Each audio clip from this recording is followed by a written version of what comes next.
Hey everyone, welcome back to my channel. Okay, so listen to this. I needed to get some almond milk. I went to the grocery store. I know I always say I went to the grocery store and something happens, right? As you know, I work all the time, morning until night. So I only have a limited amount of time to run to the grocery store and grab what I need to get. So I need coffee. I haven't had formal coffee for a week or so, okay? So the cash register girl, her hair was blonde. She just recently dyed it black to her natural hair color. And she's telling the girl at the cash register, she's at the cash register, and she's telling the girl who's putting the stuff in the bag, oh, I'm gonna get a nose job. Very beautiful nose. And I said, oh, you have a really nice nose. You don't have to do it. And then the other girl goes, oh, well, I'm right in front of them, right? And then on my right side, they're bagging like a 90 or 80-year-old woman's stuff. So in the meantime, this woman is like this in height next to me, very short, stumble like big woman. Very grumpy face. Like it feels like she just came out of like the USSR. Like you know how corruption and everything was in the USSR, how it was like almost basically illegal to smile during those times, like face. And so the girl behind her goes, oh no, don't get a nose job, to the other girl, because every girl I know that gets a nose job here, they spend all these thousands of dollars and then they have to spend more thousands of dollars because they have breathing issues after that. And I was like, yeah, that's true, right? And since I'm getting involved, the woman looks at me and then she goes, are you guys talking about her face tattoos? She goes, why do you have face tattoos? Listen. Yeah, so the woman who's like 90 years old and looks like she just came out of the USSR tyrant times, where it was like illegal to be nice and complimenting people. She goes, ugh, why do you have why is your face like that? She goes, it's ugly. And then all three of us, the two girls, they pause. They're not saying anything. Like they were like, and I look at her and she goes to me, and then she's scanning like my almond milk, the worker. And then the 9-year-old short woman, she goes to me after she said all that. She goes, are you Armenian? I said, no, I'm a Kurd. And the girl behind is dying, bursting out laughing. The girl who was like the other girl that's talking to the other girl that was gonna get the nose job. And I said, yeah. She goes, you're a Kurd? I go, yeah, I came here from Kurdistan last month, And she's just laughing, the girl behind, and she goes, why would you do this to your face? It's just, you have such a lovely face. I said, no, I'm not lovely, and I don't have a... Yeah, and I'm like, I don't have a lovely face. And then she's just looking at me. And then I go...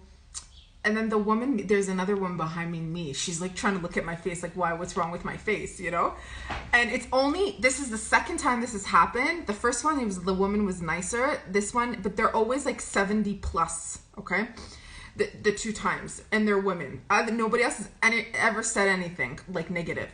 And then she goes, and then I said to her, she goes, I just don't understand why you would do this to your face because you're a beautiful girl. And that I said, no. I said, listen, do you have grandchildren? She says, yes, I have grandchildren and I have children. I said, good, go raise your grandchildren. Everyone went quiet. And I'm like, just go and raise your grandchildren. And if you love them and you care for them, you will show them the right way. And then all of a sudden... Yeah, and then I'm just like, everybody should go live their life. Focus on their own life. I said, you have grandchildren, you have your own life. Very nice. Go look at your own life. And the girl who was like talking about the initial one about getting a nose job, she's like, yeah, everybody should just live life for themselves, okay? And then she goes to the older woman, she's like, in this world, everyone should only focus on their own life. You should not be telling her how or what to do with her face. That's her face. She's allowed to do it. And I'm just like walking the hell out. I'm like, but she looked shocked that I said, go live your life, go focus on your life and raise your own grandkids. Listen, I got this thing when someone gets in my face and tells me this or that, I don't give a shit who you are. I'm very respectful to people, but the minute I'm disrespected, I'm going to put you in your place in a nice way. Nice can be hurtful too, and that's why a lot of people back off after. Because after what I said, she just fully walked away. I don't care. Go cry to your grandkids. Go raise your grandkids. That's it. Just like my mother. So yeah, you know, it's I'm pretty sure she got hurt when I said everybody should live for themselves and live their life, and go raise your grandchildren. And you know, it's just going back to my childhood and everything, where it was always me, you know, feeling as if, you know, or even brought up in a way where I had to protect my mom's reputation. No, I don't. You're living in Canada. You left Canada when you were 22, 23 years old. You're living in Canada, a country where it's all about freedom, okay, and liberty. And you're not even there to develop your own child, her mental, her physical, her spiritual, her energetic, you're not there. You're not present in your own daughter's life. And even though I could have turned out to be a mass murderer, I could have turned out to be a criminal, I could have turned out to have mental health issues. I remember when my high school got involved, like they were showing up in front of my house because my parents, they wouldn't attend school things ever. When those psychologists would come to, you know, figure me out mentally and such, they realized 99% of everything was coming from the household. So they would unexpectedly show up at the house. A few times my dad kicked them out. They would keep coming back. And then there was like 1 or 2 times where my parents are like, when they caught them at a time where they're not working, because my parents were always never home. I was always alone. And they're like, because they had to come on a day where, you know, one of them was home like super early or late at night. And it was like super early. And they're like, both of our kids came out normal. Talar didn't come out normal because she won't cook, she won't clean, and she doesn't want to get married.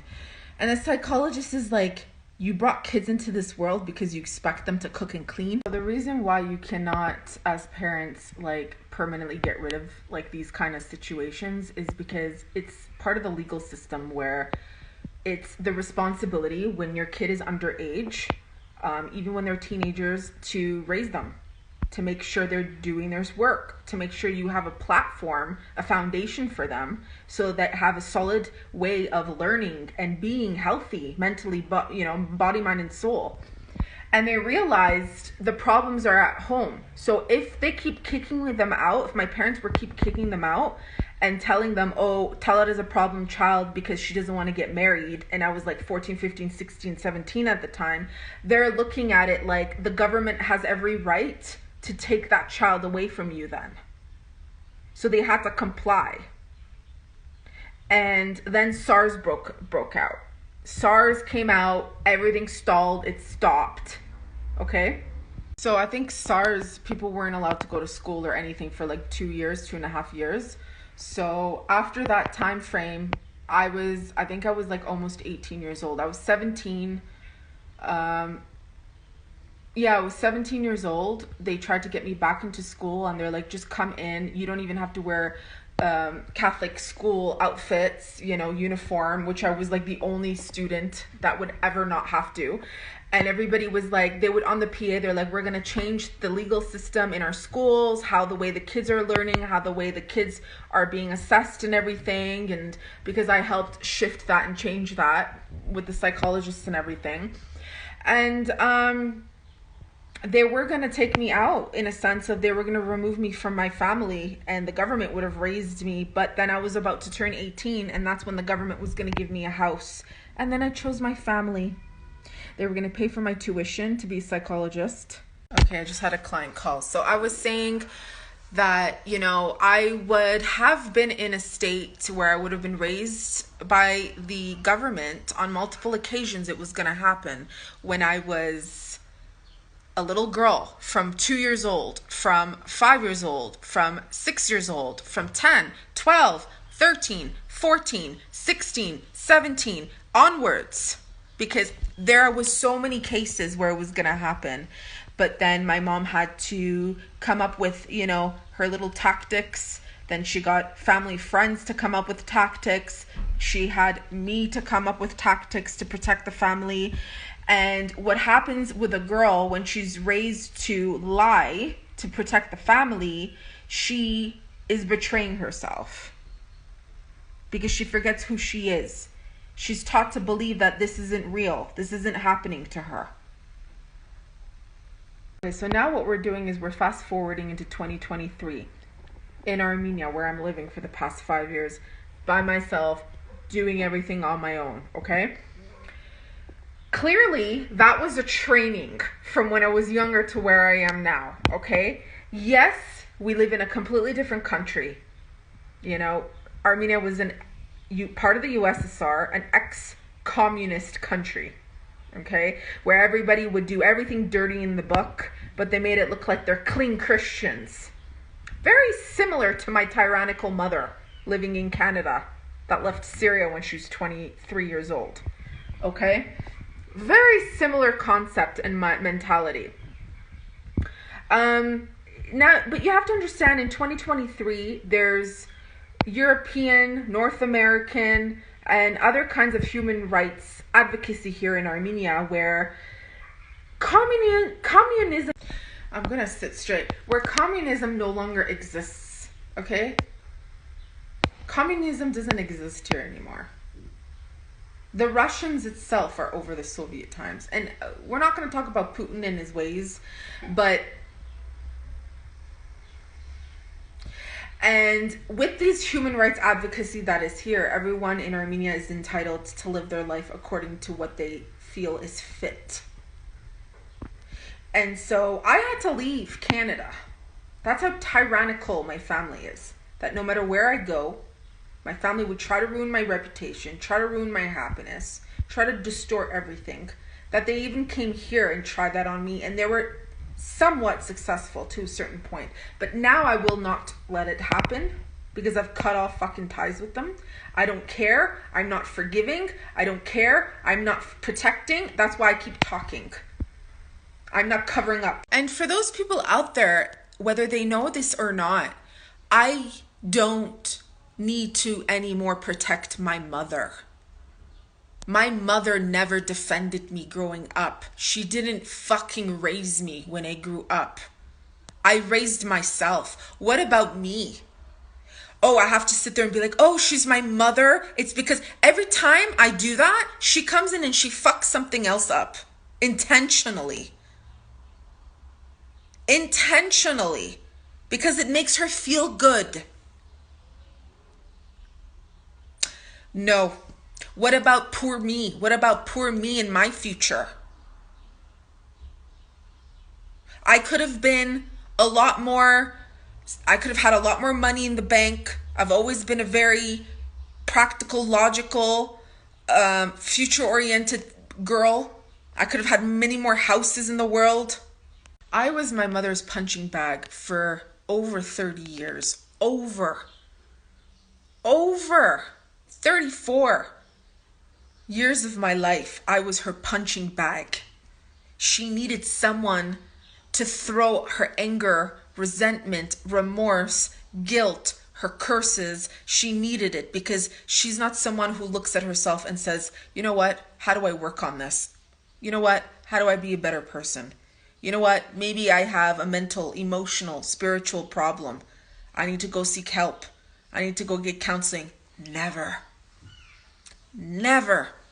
And so someone such as myself, who's all about forward movement, advancement, spiritual, energetically, this and this and this, she needs to come and break it down because she's not about that. And so, what about me? Oh, mama, sinzi gservor. Inzi ankan inzi charetsir, երբ որ բզդիգեիր, Maro, Marina, Եվ որ թուն բզդիգ ունենաս, այդ ժամանակ այդադենները պիտի հասկնաս, որ ինձի ինչ չարչարություններու մեջ թրիր.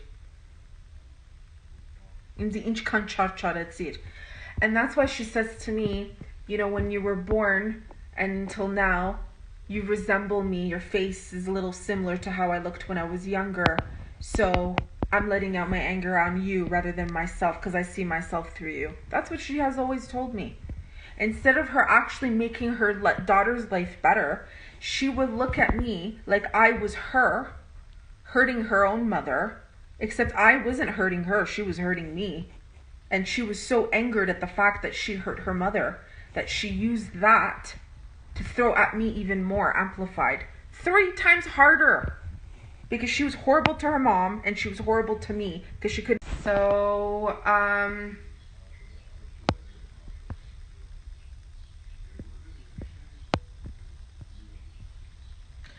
I mean, I don't have a point or something to prove because I don't care. But what I do care about is my own system, which is this beautiful system of my life I've created here. And I've created it through so much fucking trauma that people have tried to break and ruin and screw over because they're crying inside, because they're so unhappy with who they are, that they gotta come in and mess everything up for me because I'm happy with who I am. And now I'm just gonna talk and talk and talk and talk and talk until they can't take it anymore, and they don't even come close to me anymore, and they just fuck right off. So if you want to watch, you can watch. If you don't, you don't have to, but just know that. My mom had a friend, her name was Rose Keshkerian. She was an Armenian born in Egypt and she spoke 8 languages, okay? And my sister would try to befriend this woman who's like 50 years older than her and say, oh my God, we feel so bad for her. She doesn't have a family. The government raised her. The government, takes care of her. The government pays for her apartment. The government gives her food. We feel so bad. We should help her. And I remember I was a little girl and I used to be like, what kind of a fucking hypocrite are you as an older sister? 9 years older than me. And I used to sit her telling, that kind of sounds like something here in our family. No, but you're spoiled, Talad. We raised you. Really? So you have to understand with people like my family, how I grew up is they lie to themselves first so that they could lie to other people. It's not only gaslighting, it's self-lying. Do you get what I mean? It's the same thing. So when I was a little girl and it was your duty to take care of me when you were a teenager, Talin, and mom was at work and dad was sick in the hospital, and you would, bring boyfriends over, you would leave me, lock me in a room, not feed me. You guys would order food with James when you when you were dating James. You guys would eat together, keep me starving, lock me in a room. You raised me, huh? These are all abuses. The reasons why a government would take a child out of a household. And then when I'm 18, 17, 20, 21, you're married and you're having a hard time with your husband and it's 4 a.m. and you're 9 years older than me and you're calling me to get advice from me. And you raised me? And then it's like, this Rose lady hated me too growing up. She was always rude to me, very mean to me, always picking on me, okay? And she was always telling my mom, because my mom used to talk shit about me a lot to her. And she used to always be like, yeah, I'm a psychic. I do, she would work with cartomancy cards, poker cards. And she goes, I know everything about everything. She's not a psychic. She doesn't have actual real gifts. She's just very critical and judgmental, even though she had no family. But it's not my business, but she would get in my business. And my mom would talk a lot of shit about me to her. And she'd be like, okay, just, maybe it's best when you're old, just get out of the house, find your own thing and do your own thing. I was like, that's what I want, right? And she was always helping, talk shit about me to my mom. And then when she found out I'm in Armenia, she's like, oh, mechke Talara. All of a sudden, Talara. I'm going to end this video with my sister, mother, and brother's concept of if you want to be part of the family, you have to sacrifice who you are, betray yourself. You have to pretend like you have no feelings. You have to act like they're right. You have no morality. You're not correct about anything, and the truth is not the truth, and their truth is the ultimate truth. That's it. And their truth is not even a truth. It's made up shit. Okay? And that ultimately you need to sacrifice yourself. Okay, so we did that. We did that for 30 fucking years. And now that I live in Armenia alone, they're still thinking, they're still expecting me to still operate the way their tyrannical fucking asses expect me to. No, no, no, no, honey. No, no, Tadin. No one's gonna believe you raised me anymore. So, like, you know, my nephews and nieces, they're watching these videos. I'm pretty sure. You know, my nephew Sasun, who's the oldest one out of all the nephews and nieces, you know, I was always there for this, you know, trying to always be there anyways when he was super young.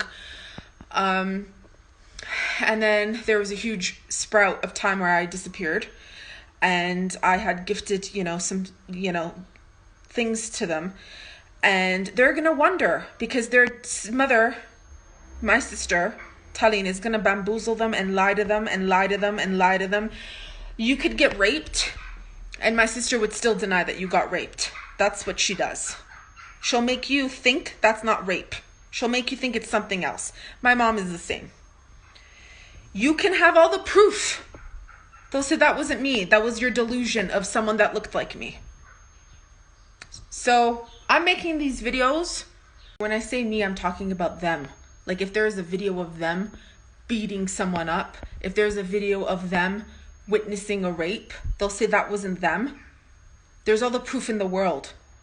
They'll still deny its existence, its reality, just to prove that, make it look like you're crazy, you've gone mad. When I got raped, my brother-in-law wanted to take me to the rape to get checked, okay? You have to show proof, right? To the legal system. They found my insides were bruised as fucking crazy shit. This girl was like, ew, you're disgusting, get out of my face. You're making shit up, you didn't get raped. There was proof. My brother-in-law was there was proof. And what did she do? She blamed her brother-in-law that, listen, this is a sick, twisted family, okay? And it's not my karma to clean up your shit anymore. Look, you have to understand something. I'm probably one of the less lucky ones, even though I'm not lucky because of everything I've had to endure in life, because I've had it the hardest in my entire family. Yet I'm the only one that hasn't developed a mental disorder. Other people, they go through lesser traumas. I'm not saying some people's traumas are not valid. Everyone's traumas are valid, but they develop something after that. I'm talking schizophrenia. I'm talking bipolar. I'm talking other types of elements. And I've never, sometimes I've even wished it happened to me. Sometimes I was like, you know what, maybe I could collect money from the government in Canada and I could just sit on my ass and not have to work and be disabled. That didn't happen. It didn't work. So I always had this, there's a meaning to life, there's a meaning to everything. So that girl at the grocery store, forwarding back to today, she goes to the old lady, she's like, yeah, nobody has a right to get into other people's lives. Everybody live their own life. Everybody live your own life. Focus on your own selves. Uverch. That's it. It's very simple mathematics. You want a good life? You focus on your own life. You can't focus on someone else's life and expect a good life, right? Doesn't work that way. So the way I look at it, this is my life. I focus on my life. I focus on what feels good and what doesn't feel good. Everybody else, you could do what you want. Just not next to me, not with me, not by my side. That's it. Oh wait, one more thing, to seal the deal here with everything so that you understand, okay? In the beginning, my sister and her husband were totally, my sister-in-law, were totally against my mom and her friend Manu getting together and him moving in the house. My sister was like, I'm moving away, far away, so that I don't have to deal with this because this is totally disrespecting dad. And then when I said, and my mom would tell me about it, and I said she has every right to, especially after he tried to sexually come on to me, after that, Everyone said I'm the problem. They all teamed up against me, and that goes to show, man, not only is that not a real like family, supportive, loving family, they all have mental illnesses and they're fucking psycho. So I'm really hoping I never have to bring up